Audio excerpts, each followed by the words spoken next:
Lahirkan Indonesia, istilah kami. Nah, jadi ini kalau pendapatnya Hegel, Coplestone, dan Russell itu filsafat Islam hanya dibahas sambil lalu saja. Sebagian hanya untuk menjembatani sebuah peradaban dari zaman kegelapan menuju zaman pencerahan. Jadi tidak dibahas detail karena menurut mereka, menurut para orientalis itu filsafat Islam itu hanya sekedar filsafat yang meneruskan filsafat Yunani kuno, begitu. Tidak ada yang istimewa.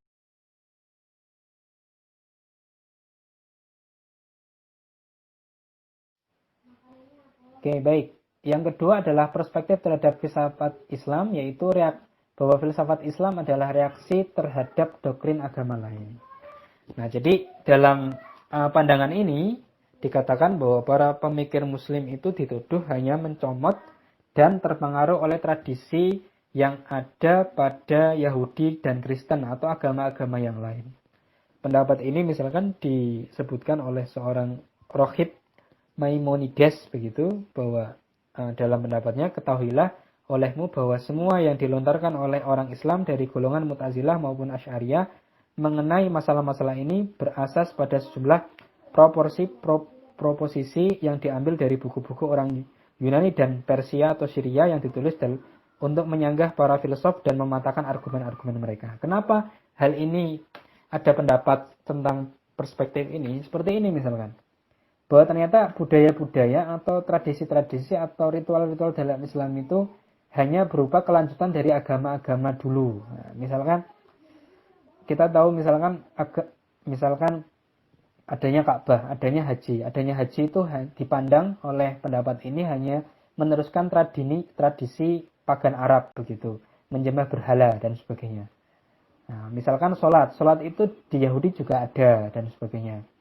Misalkan ajaran-ajaran Islam yang lain, kurban itu di Kristen juga ada. Nah, jadi Islam itu hanya dipandang hanya meneruskan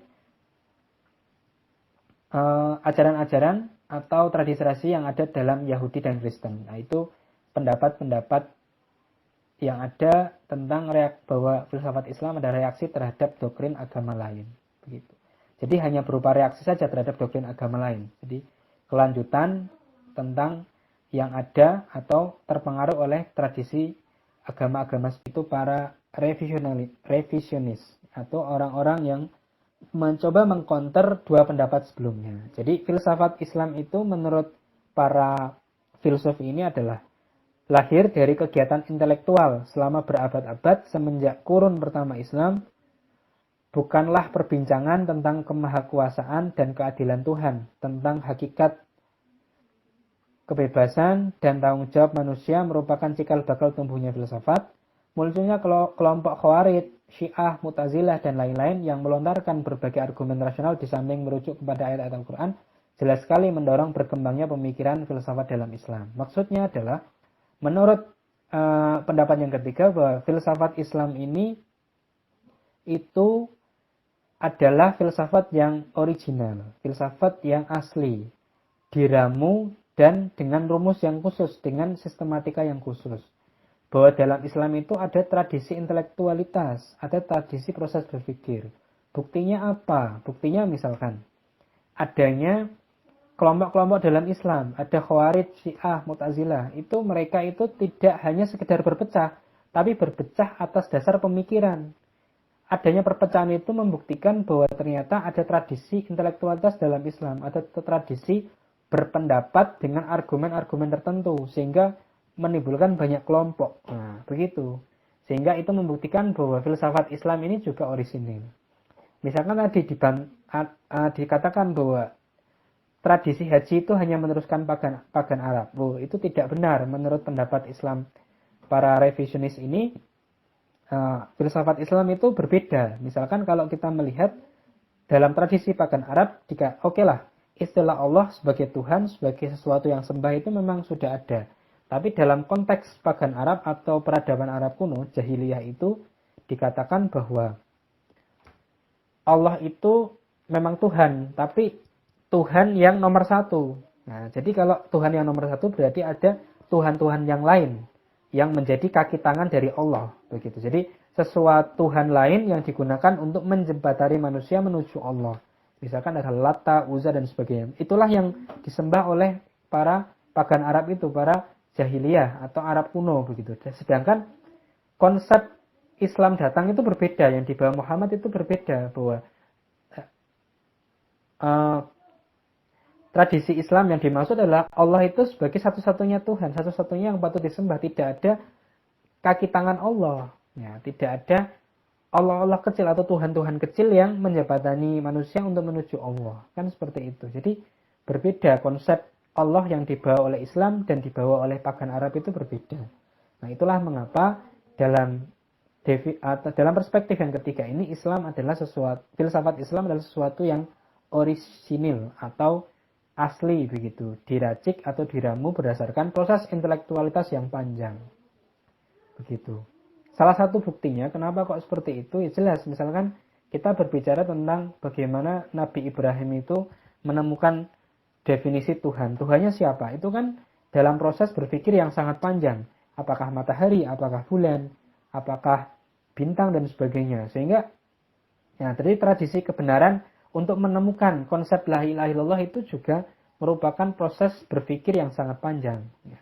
Berawal dari proses intelektualitas, berawal dari proses filsafat yang sifatnya orisinil, sifatnya diramu khusus dengan cara Islam. Nah, begitu.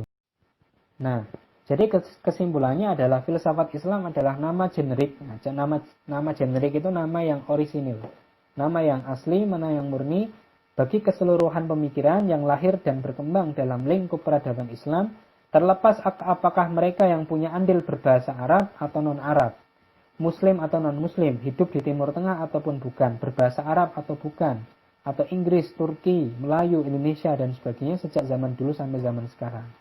Jadi itu adalah definisi dari filsafat Islam. Oke, Pak sekalian, selanjutnya adalah bagaimana proses munculnya tentang istilah filsafat Islam, gitu. Jadi tadi ya, filsafat Islam itu adalah sebuah investigasi rasional, sistematis, radikal, mendalam tentang manusia, kehidupan, ketuhanan, etika dan semesta, dan hubungan sosial yang dilakukan di dunia Islam.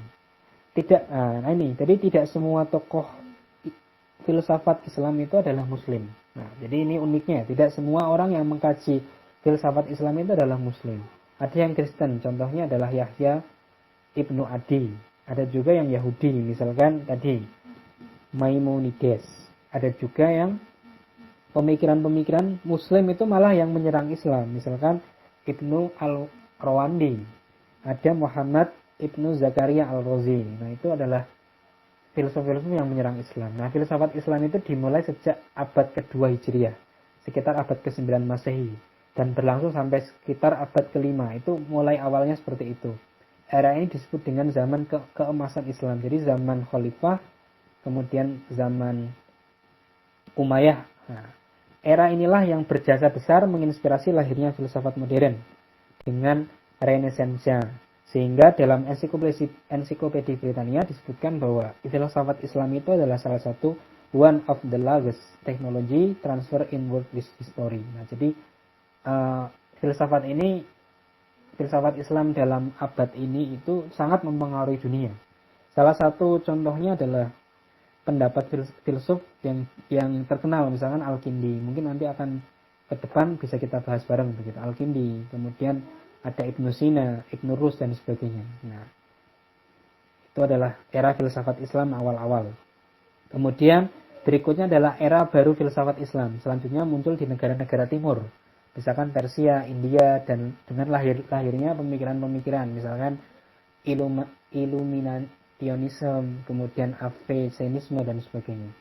Dan ini bisa dikaji sendiri ya. Jadi itu era filsafat baru begitu dalam Islam begitu. Nah, lalu sebenarnya tujuan adanya filsafat Islam itu apa? Kenapa kok para filsuf itu getol sekali menciptakan salah satu disiplin ilmu ini begitu? Kenapa kok mencoba untuk melakukan proses berpikir yang tadi istilahnya adalah filsafat Islam. Kenapa begitu? Kalau kita mungkin ya ngapain begitu ya? Orang kok berpikir lebih tentang bagaimana kebenaran tentang Islam, kebenaran tentang Allah dan sebagainya. Ya kita tinggal percaya aja karena kan kita Islam turunan. Tapi kan untuk masuk muslim menjadi muslim yang kafah, muslim yang benar-benar meyakini, itu kan harus ada proses berpikir sehingga mendapatkan sesuatu yang benar begitu. Nah, tujuan umum dari filsafat Islam adalah yang pertama adalah membenarkan yang benar atau ihqaq al-haq. Nah, ini istimewanya. Jadi kalau filsafat yang selain Islam itu adalah mencoba untuk mencari kebenaran. Tapi kalau dalam Islam itu kita sudah yakin tentang kebenaran dan filsafat itu digunakan untuk membenarkan yang benar. Nah, yang kedua adalah membatalkan yang batil atau ibtal al-batil, yaitu secara rasional, persuasif dan elegan itu mencari bahwa yang salah dalam Islam itu, yang salah yang sudah diatur dalam Islam dan dikatakan itu salah, itu adalah salah begitu dengan proses pencarian, dengan proses berpikir. Makanya kalau kita sekolah itu sering berdoa begitu kan, Allahumma arinal haqqa haqqa warzuqna tinaba wa arinal batila batila warzuqna tinaba. Ya Allah, tunjukkanlah yang benar adalah benar. Jadi yang ada dalam Islam itu sudah benar, tapi kita diminta atau kita minta itu menunjukkan bagaimana kebenaran itu. Jadi membenarkan yang benar dan menunjukkan mana yang salah ya, atau menyalahkan yang salah. Seperti itu. Jadi yang salah itu ditunjukkan bahwa itu salah begitu. Nah, jadi dalam hal ini beberapa pendapat begitu bahwa hukum untuk mempelajari filsafat Islam adalah fardu kifayah. Kenapa begitu? Karena memang perlu ada para filsuf atau para alim begitu yang mempelajari bagaimana alur proses berpikir kenapa Islam itu benar. Nah, bagaimana mencari kebenaran akan Islam. Bagaimana membenarkan yang benar dalam Islam dan menyalahkan yang salah dalam Islam. Itu seperti apa? Maka perlu ada orang yang berpikir jauh ke sana. Nah, kita tahu misalkan seperti rasa ingin tahunya Nabi Ibrahim yang mendorong bertanya kepada Allah. Bagaimana Allah menghidupkan orang mati? Allah berbalik tanya, apakah engkau belum percaya? Nabi Ibrahim menjawab, aku percaya, akan tetapi aku bertanya supaya hatiku tentram dan mantap. Jadi filsafat itu untuk mengokohkan kebenaran sekaligus menghapus keraguan. Nah, jadi fungsi dari filsafat adalah tadi mengokohkan kebenaran. Bahkan seorang nabi pun harus mencari proses pembenaran. Bagaimana Allah itu bisa menghidupkan orang mati? Karena dengan adanya proses kebenaran, proses mencari kebenaran ini, maka Nabi Ibrahim pun akan merasa mantap hatinya dan tentram bahwa percaya bahwa Allah itu bisa menghidupkan orang mati. Begitu. Oke, selanjutnya adalah ini kenapa rahasianya pada tadi ya abad kedua dan sampai kelima itu banyak filsuf-filsuf muslim itu muncul, tidak seperti sekarang. Kenapa begitu? Sekarang kan mungkin kalau dalam era pengetahuan Islam itu kan malah mengkiblat ke barat begitu. Kalau kita coba kita negeri-negeri muslim begitu ya, termasuk Indonesia misalkan. Kita kalau dalam mencari ilmu pengetahuan itu kan kita barat sekali begitu, tidak memperdulikan konsep agama, tidak ada konsep ilahiyah di sana, tapi murni proses pencarian akal saja. Nah, kenapa kok orang-orang dulu zaman filsuf muslim di abad 2 sampai ke 5 itu menjadi ibaratnya adalah parameter pengetahuan. Jadi kiblat pengetahuan itu kenapa kok ada pada Islam? Nah, kira-kira kenapa? Yang pertama adalah faktornya adalah dorongan religius di mana agama Islam sangat menekankan pentingnya bagi umat Islam untuk menuntut ilmu dengan menjadikannya sebagai kewajiban agama. Nah ini, jadi kalau dalam dulu itu keyakinan para pemeluk Islam dan pemahaman para pemeluk agama Islam itu bahwa kewajiban menuntut ilmu itu bagian dari agama yang memang harus selalu dilaksanakan. Jadi sehingga orang-orang zaman itu tuh merasa bahwa proses intelektualitas itu memang merupakan bagian dari agama. Dan tidak tabu kalau kita berpikir kritis tentang agama. Tidak tabu kalau kita berpikir lebih tentang bagaimana kebenaran yang ada dalam agama ini. Begitu. Sehingga proses berpikir senantiasa terus berjalan dan ilmu pengetahuan pun berkembang.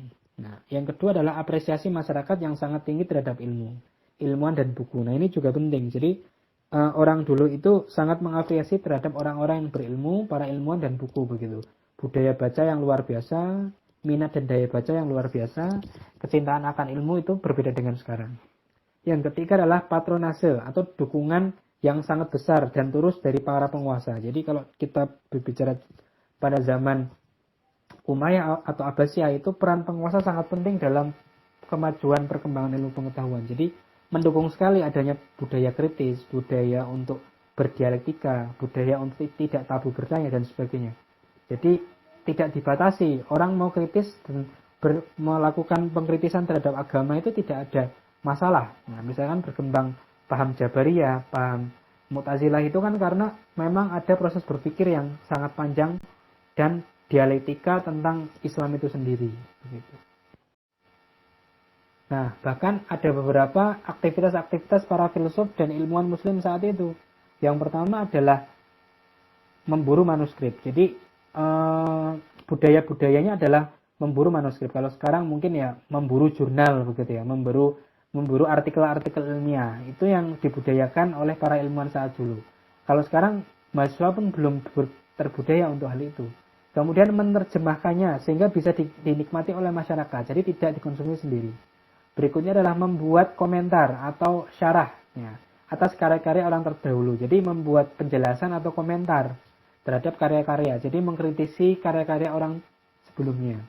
Kemudian menulis karya-karya orisinal yang bukan saja ekstensif tetapi juga sangat intensif. Nah, jadi ilmuwan-ilmuwan dulu zaman Muslim begitu Abbasiyah, Umayyah dan sebagainya itu selalu senantiasa produktif dalam menciptakan karya-karya orisinil. Kemudian menyalin dan mendistribusikan buku. Kemudian ada rihlah dan kholwat begitu. Kholwat itu arti rihlah adalah jalan-jalan. Jalan-jalan di sini adalah bertafakur untuk merenungi bagaimana kejadian alam, kejadian sosial itu bisa terjadi dan dikaitkan dengan konsep Islam seperti apa. Kemudian berkholwat menyendiri merenungkan tentang konsep-konsep alam semesta dan sebagainya. Atau konsep Tuhan dan sebagainya. Itu yang budaya-budaya ulama saat itu. Kemudian seminar dan diskusi ilmiah. Nah, ini juga terbudaya sekali di lingkungan istana atau di tempat kediaman seorang sarjana, seorang ilmu pengetahuan intelektual itu sangat ada budaya tentang seminar, diskusi ilmiah, adu argumen dan sebagainya. Kemudian ada melakukan kritik balik bersifat ilmiah, agama maupun umum. Jadi pendapat oleh seseorang ilmuwan atau seorang filsuf itu senantiasa bisa dikritik oleh filsuf lain begitu. Dalam semua konteks, baik dalam agama, Islam, sosial dan politik begitu. Sehingga tradisi intelektualitas saling beradu argumen itu jalan. Yang terakhir adalah eksperimen-eksperimen yang menyebabkan ilmuwan-ilmuwan muslim itu dipandang sebagai perintis metode eksperimen dalam kegiatan ilmiah mereka. Jadi kalau kita mengenal misalkan Ibnu Sina, itu selain seorang filsuf, dia adalah seorang penemu ilmu kedokteran dan sebagainya. Itu karena memang budaya eksperimen itu senantiasa terbangun saat itu. Nah, dari definisi tadi, ikhwan sekalian, dari yang sudah kita bahas, nanti kita dapat meramu bagaimana sistematika dari filsafat Islam. Yang pertama akan saya sampaikan adalah bagaimana sistematika pencarian filsafat atau menemukan filsafat Islam secara dalam versi klasik. Nah, jadi dalam versi klasik itu setidaknya ada 3 aspek yang dinilai dalam filsafat Islam. Yang pertama adalah teks, tentu saja karena memang Islam itu merupakan agama samawi. Nah, agama samawi konsekuensinya adalah ada wahyu, ada sesuatu otoritas dari Tuhan, otoritas dari Allah yang dibawa oleh Rasulullah, yaitu berupa teks atau Al-Quran dan hadis. Yang kedua adalah pendekatan metodologi yang dipakai oleh filsafat Yunani atau cara pandang bagaimana pemahaman untuk mencari proses pembenaran. Itu para filsuf muslim itu menggunakan mungkin menyadur dari filsafat Yunani sedikit begitu. Kemudian berikutnya adalah realitas atau kontekstualitas yang terjadi di zaman tersebut begitu. Nah, dari hal itu maka nanti akan ada beberapa nilai yang diambil dari teks Al-Quran dan Sunnah atau hadis. Itu beberapa yang diambil misalkan adalah istilah, teknis, hukum, inspirasi itu misalkan dari sirah Nabi dan sebagainya. Konfirmasi dari realitas yang ada itu dikonfirmasi ke teks atau otoritas wahyu yang ada. Kemudian dari filsafat Yunani itu ada proyek penerjemahan. Jadi filsafat Yunani diterjemahkan dalam proses berpikir ala Islam sehingga nantinya akan tercipta yang pertama isu-isu dan materi kajian filsafat. Isu-isu itu misalkan apa saja sih yang perlu dibahas. Misalkan apa itu Tuhan, kenapa Tuhan itu ada dan sebagainya. Itu kan sebenarnya kajian-kajian filsafat yang ada pada filsafat Yunani begitu. Kemudian ada nalar kefilsafatan, metodologi. Misalkan kita mengenal yang namanya ontologi, ada epistemologi, ada aksiologi. Itu kan konsep-konsep filsafat secara umum begitu yang diambil dari filsafat Yunani. Maka itu dipakai menjadi sebuah metode, bukan menjadi sebuah produk. Jadi yang diambil itu bukan filsafat Yunani produknya. Produknya misalkan ada dewa-dewa apa, ada misalkan kita mengenal yang namanya dewa Titan, dewa Olympus, bukan itunya. Tapi proses berpikir untuk mendapatkan itu begitu. Jadi nalar filosofisnya, isu-isu apa yang dikaji dalam filsafat itu yang dipakai oleh filsafat Islam. Kemudian dari dua itu kemudian disesuaikan dengan realitas yang terjadi pada zaman tersebut, yaitu berupa asimilasi, akulturasi, bagaimana penyesuaian Islam terhadap budaya lain dan sebagainya. Itu bagaimana filsafat Islam itu meramu ketiga tadi, yaitu teks, otoritas wahyu, Al-Quran atau sunnah begitu. Kemudian ada metodologi dari filsafat Yunani. Kemudian yang ketiga adalah realitas kontekstualitas yang ada dalam kehidupan di zaman itu. Nah, berikutnya berkembang yaitu filsafat Islam dalam konteks kontemporer. Nah, ini berbeda. Kenapa berbeda? Ya, nanti akan kita coba kupas begitu. Jadi, yang pertama, khas dari Islam adalah karena agama samawi jelas. Dia pasti masih menggunakan aspek teks, otoritas, atau wahyu di sini Al-Quran dan Sunnah itu sebagai sesuatu aspek yang dinilai. Kemudian, Islam itu juga memiliki dimensi realitas atau kontekstualitas begitu sehingga dapat disesuaikan dengan perubahan zaman. Nah, namun yang berbeda dari filsafat Islam klasik adalah pada filsafat Islam kontemporer atau temporari di sini adalah tidak menggunakan konsep filsafat Yunani, tapi menggunakan nalar kefilsafatan secara umum. Jadi metode yang digunakan karena memang filsafat berkembang secara terus-menerus begitu, maka metode cara berpikir, cara penelusuran kebenaran itu yang dipakai. Jadi tidak menggunakan filsafat Yunani lagi, tapi yang dipakai adalah nalar kefilsafatannya. Jadi itu yang dipakai oleh para filsuf modern saat ini. Jadi yang pertama dari teks Al-Quran, Sunnah, teks otoritas Allah itu diambil nilai-nilai fundamental dan universalnya, kemudian menjadi sebuah worldview atau paradigma. Kalau kita mengenal yang namanya Islamic worldview. Kemudian dari situ ada aspek yang nama realitas. Kita bisa mencari problem, masalah, isu-isu utama, objek kajian yang dikaji. Kemudian ada nalar filsafat atau metodologi untuk mencari proses kebenaran tadi. Nah, dari ketiga ini kemudian diramu sehingga mencapai yang namanya Islamic philosophy atau filsafat Islam. Nah, konsep filsafat Islam yang ketiga adalah filsafat theological atau filsafat teologis. Nah, filsafat dalam konsep ilmu kalam atau ilmu keyakinan. Nah, di sini jelas karena memang ilmu kalam itu ilmu keyakinan, jelas otoritasnya adalah pemahaman terhadap otoritas Al-Quran dan hadis. Nah, itu yang paten karena memang jelas bahwa Islam ini di sini ada agama samawi. Jadi pertama aspek yang dinilai adalah pemahaman terhadap otoritas Al-Quran dan hadis. Pemahaman seperti apa? Dari pemahaman ini muncul dua aspek. Yang pertama adalah metode filsafatnya, kemudian isu-isu apa yang dibahas. Nah, dari sistematika dua tadi, jadi metode filsafatnya seperti apa, isu-isu utama yang dibahas seperti apa, muncullah yang namanya pemikiran atau aliran. Nah, inilah sehingga nanti akan muncul beberapa aliran-aliran Islam. Itu secara teologis seperti itu sebenarnya. Jadi dari metode cara pandang yang dipakai, isu-isu apa yang dipakai, sehingga muncul yang namanya aliran. Nah, misalkan kalau kita ambil misalkan tentang isu-isu sifatnya praktis, nah, dalam konsep fikih. Nah, maka secara metodologi filsafat, nah nantinya akan muncul yang namanya madhab. Nah, kan begitu. Kalau kita cara pandangnya filsafat begitu. Nah, jadi muncul yang namanya aliran atau pemikiran. Nah, ada madhab begitu, berbagai macam pemikiran dengan isu-isunya misalkan isu-isunya tadi fikih begitu ya. isu-isu praktis hukum Islam, isu hukum Islam praktis, maka muncul mazhab begitu. Nah, kemudian dari pemikiran atau aliran tadi, nah, itu tidak hanya fikih ya, misalkan tentang akidah, itu nanti kita ada Mu'tazilah, Jabariyah, Qadariyah dan sebagainya, itu muncul karena adanya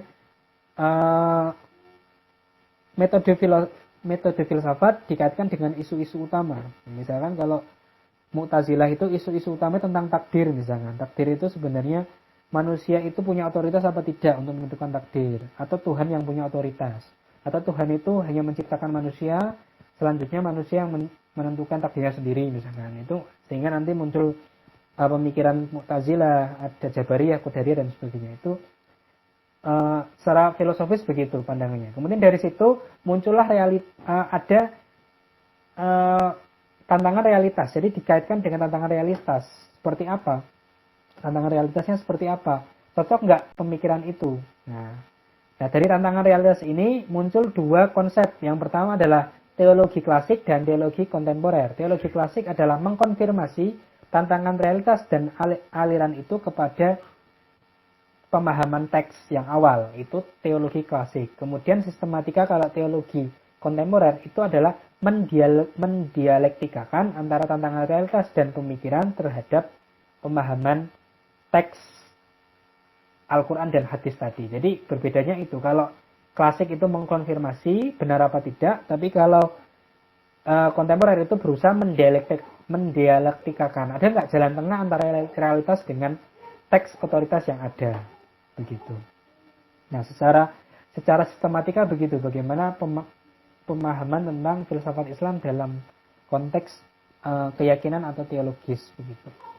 Itu mungkin ya cukup pembahasan kali ini. Nah, nanti bisa dilanjut diskusi saja begitu. Saya kira kalau bertanya mungkin nanti saling menjawab saja, karena mungkin saya juga masih awam begitu tentang filsafat Islam ya. Ini hanya sharing saja sedikit yang saya ketahui. Oke, terima kasih. Saya kembalikan ke moderator. Bersama kami